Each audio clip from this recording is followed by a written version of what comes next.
여러분, 우리가 운동을 하는 것은 건강하게 살기 위한 수단이라고 할 수 있습니다. 그런데 운동 중독에 빠지거나 혹은 또 지나치게 운동을 많이 하게 되면 오히려 건강에 해롭습니다. 마찬가지로 음식을 먹는 것도 우리가 건강을 위해서 먹는 것이지만 근데 음식의 맛에 중독이 되어서 지나치게 많이 먹게 되면 오히려 건강을 해치는 것이 되는 겁니다. 좋은 목적으로 시작한 수단이 오히려 그 처음 세웠던 목적을 뒤집어 버리고 무너뜨리는 그런 일이 일어나게 되는 것입니다. 여러분, 우리가 어떤 일을 할 때에는 수단과 목적, 어떤 일을 하는 그 일의 목적이 무엇인가를 늘 생각을 해야 되고, 좋은 목적이 오히려 이 수단에 너무 집착하다가 목적을 우리가 망치게 되는 것은 아닌가, 이것을 늘 분별해야 우리가 바른 길을 걸어갈 수가 있습니다. 오늘 본문에 보면 예수님께서 지금 소위 그 안식일 논쟁, 예수님이 안식일을 범하는 것처럼 보이는 이런 행동과 사역을 하시는 이유가 뭔가 하면 율법주의자들이 원래의 이 좋은 목적을 파괴하고 무너뜨리는 그런 지금 일을 하고 있기 때문입니다. 안식일 제도라고 하는 것 생각해 보세요. 안식일 제도가 왜 만들어졌습니까? 목적이 뭐겠습니까? 사람을 쉬게 하고 장차 오게 될 영원한 안식, 참된 안식을 바라보게 하기 위한 목적에서 하나님께서 안식일 제도라는 것을 주셨습니다. 여러분, 생각해 보세요. 사람이 하나님 안에 살 때에는 평안과 안식이 있었습니다. 그런데 죄를 범하고 하나님과의 관계가 깨지고 나니까 삶에서 안식을 잃어버렸습니다. 대신에 걱정이 생기고 근심이 생기고 괴로움과 고통이 왔고 또 질병과 장애가 왔고 세상의 여러 죄악들 때문에 사람들 마음에, 우리 흔히 하는 말로 참 마음 하루 편한 날이 없었다, 그렇게 말할 정도로 삶의 평안과 안식을 잃어버렸습니다. 그 원인은 하나님과의 관계가 깨졌기 때문입니다. 이런 사람들에게 하나님께서 안식일 제도를 만드셔서 하나님을 섬기는 사람들은 이날 하루만큼은 일을 쉬고 또 하나님과 교통하면서 마음의 안식과 평안을 잠시나마 맛보게 하신 것이 이 안식일 제도입니다. 뿐만 아니라 장차 하나님의 구원이 완성되고 나면 그 구원이 완성되는 날에 하나님이 주시는 완전한 안식이 있다. 그래서 그 날이 되면 사람이 걱정, 근심도 없고 고통이나 눈물도 없이 항상 하나님 안에서 평안과 기쁨을 누리는 진정한 안식이 있다는 것을 이 안식일 제도를 통해서 바라보게 하신 겁니다. 안식일 날 하나님 앞에 와서 그날은 일을 하지 말라고 했으니까 일을 너희가 쉬어도, 여러분 만나라고 하는 것을 하나님 주실 때 다른 날은 하루에 하루치만큼만 주셨지만 그 안식일 전날에는 2배를 주셨죠. 그러면서 내일 너희가 안식일에는 일을 하지 말고 그 대신 그 전날 내가 2배를 주겠다. 그래서 안식일을 지켜도 하나님께서 먹고 살 수 있도록 해주셨기 때문에 안식일 날은 모든 일에서 쉬면서 하나님 앞에 와서 예배하면서, 그리고 하나님과의 그 바른 관계 속에서 평안과 안식을 맛보면서 참 언젠가 하나님께서 우리가 이런 영원한 안식을 계속해서 누리도록 해주시겠지 하는 하나님의 구원이 주는 영원한 안식을 바라보면서 그 안식의 맛을 보고 살게 한 것이 바로 안식일 제도의 목적이었습니다. 그러니 안식일을 잘 지키면 안식의 맛을 볼 수 있고 영원한 안식을 사모하고 바라보는 그런 마음이 더 일어나게 되는 것입니다. 그런데 그런 안식일 날, 그날에 이 배고픈 나그네들이 굶주린 허기를 채우기 위해서 밀 이삭을 잘라 먹는 것을 보면서 율법주의자들은 비난을 했습니다. 차라리 굶을지언정 안식일에 너희들이 준비하지 못한 음식을 먹어서는 안 된다, 그렇게 비난한 것이 바리새인입니다. 그런 비난에 대해서 예수님께서 하신 대답이 뭡니까? 안식일에 굶주린 사람이 먹을 것을 먹어서 안식하게 된 것이 이게 무슨 문제냐? 그게 오히려 안식일답지 않냐? 배고픈 사람이 먹을 것을 먹어서 배가 든든하게 되고 그래서 마음의 평안과 기쁨을 안게 되면 이게 안식일다운 거지. 안식일 날에는 차라리 그런 일이 일어나야 되는 건데, 배고픈 안식일에 하나님이 안식하라고 주신 그 날에 배를 굶고 배고픈 가운데에서 굶주려 있으면 그게 어떻게 안식일이냐? 그래서 밀 이삭을 잘라 먹은 제자들의 행동에 대해서 주님이 변호하시면서 이거 비난할 게 안 된다, 그렇게 말씀하신 겁니다. 그 다음에 일어난 3장에 일어난 일도 마찬가지입니다. 다들 안식일에 회당 안에 와서 하나님 안에서 안식을 맛보고 있는데, 여러분 그 회당 안에서 안식을 맛보지 못하고 있는 사람이 있었습니다. 누굽니까?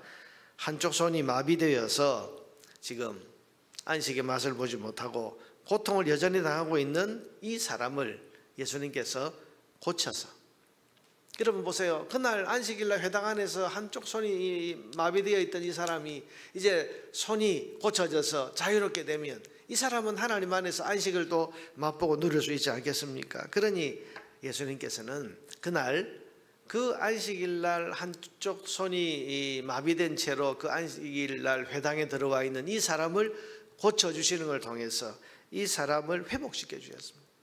그래서 하나님 앞에 바로 나가서 예배할 수 있고 하나님 주시는 안식의 맛을 볼 수 있도록 예수님께서 회복시켜 주셨습니다.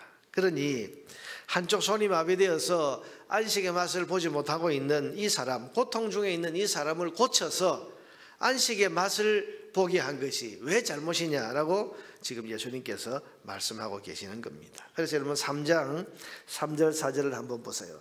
예수께서 손 마른 사람에게 이르시되 한가운데 일어서라 하시고 그들에게 이르시되, 자, 바리새인들에게 말합니다. 안식일에 선을 행하는 것과 악을 행하는 것, 생명을 구하는 것과 죽이는 것, 어느 것이 옳으냐 하시니 그들이 잠잠하거늘. 여러분 예수님은 지금 정확하게 목적을 꿰뚫어 보고 계시는 거죠. 안식일이 세워진, 안식일 제도가 세워진 목적이 뭐냐? 그 하나님 안에서 사람이 죄 때문에 누리지 못했던 평안을 누리고, 죄 때문에 고통받고 염려하고 걱정하고 배고프고 질병에 시달리고 하던 이런 삶에서 하나님 안에서의 안식을 맛보게 하려고 하나님께서 주신 것이 안식일 제도인데, 그날에 배고픈 사람을 먹이는 것이 왜 잘못이며, 그날에 한쪽 손이 마비되어서 참된 안식을 누리지 못하고 있는 이 사람을 고쳐서 자유롭게 해서 이제 이 사람이 하나님을 자유롭게 예배하고 또 하나님 안에서 그렇게 회복하게 된 것이, 이게 안식일에 일어나는 일 아니냐.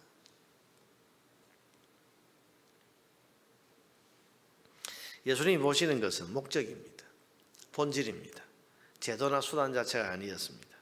사람이 살고 사람이 굶주림을 면하고 사람이 건강하게 회복이 되었다면 그것이 안식일 제도를 주신 하나님의 뜻을 이루는 것이라는 것을 예수님은 정확히 꿰뚫어 보신 것입니다. 반대로 안식일에는 이래서는 안 된다고 하는 그 문구에 매여서, 율법의 문구에 매여서 사람에게서 안식을 빼앗고 평안을 빼앗고 그 안식일 제도라는 것을 율법 문구에 얽매여서 사람이 오히려 안식하지 못하도록 만드는 것, 이것은 목적보다 수단을 더 앞세우는 것이고 본질은 놓치면서 겉모양만 붙잡는 지극히 어리석은 행동이 되는 것입니다.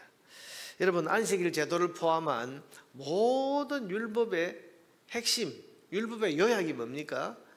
하나님을 사랑하고 이웃을 사랑하라입니다.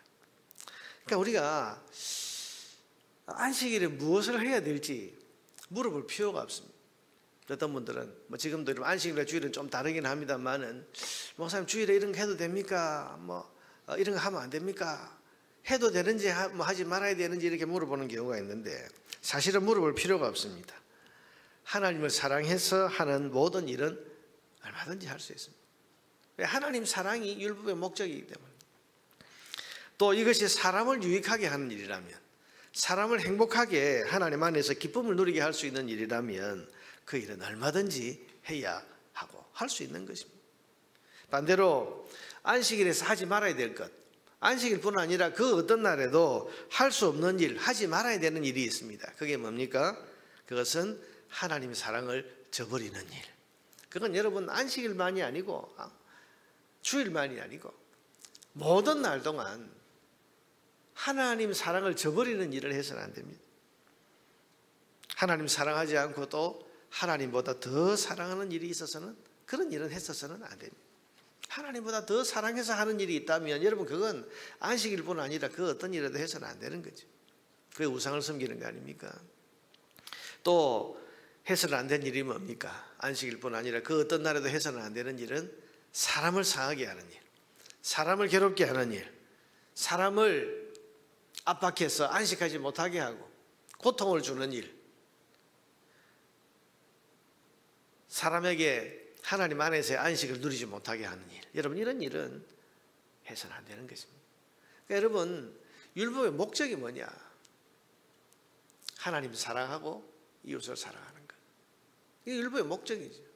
그래서 그 목적이 우리 삶의 기준이 되어서 이 일을 할 수 있나 없나, 이런 일을 해도 되나 안 되나, 그 목적을 가지고 우리가 판단해 보면 얼마든지 할 수 있고 판단할 수 있는 겁니다. 그런 점에서 오늘 하루도 우리는 하나님 사랑해서 하는 일은 열심히 해야 됩니다. 사람을 유익하게, 사람을 행복하게 하는 일은 열심히 하면서 살아야 됩니다. 또 이제 명절이 다가오고 있는데, 다가오는 명절 기간에도 우리는 하나님 사랑, 이웃 사랑이라고 하는 이 분명한 두 가지 기준을 가지고 행동해야 됩니다. 그래서 하나님 사랑하고 이웃을 사랑하는 그 기준에 합당한 일은 열심히 얼마든지 해야 되고, 그러나 하나님 사랑과 이웃 사랑이 합당하지 않은 일이라면 하지 않을 수 있는 지혜와 분별력을 가져야 하는 것입니다.